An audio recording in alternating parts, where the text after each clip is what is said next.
bronze medal game because the real Super Bowl is Sunday evening on Fox. This is how Cowboys-Niners in 1994 felt. 28 teams.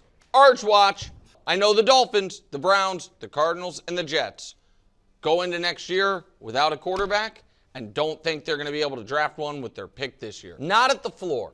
Will the Saints and Titans, let me start with them, have an opportunity to potentially build on what they did at the end of last year? The Steelers, on the other hand, are in a different boat where they won the division, got to the playoffs, but now they're going to be without Mike Tomlin. Whatever.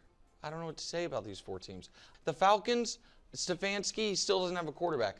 If I were the Vikings, I'd call the Bills and be like, hey, what do you want to give us for Kevin O'Connell? Maybe, just maybe. Raiders #1 overall pick and a new head coach. Maybe. Giants are going to be everybody's worst to first team. I hate to do this to these two coaches, but they do start the year on the hot seat.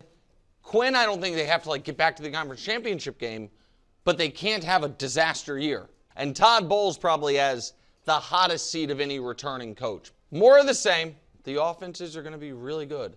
The defenses are going to be mediocre. Again, we'll see what the offseason plays out.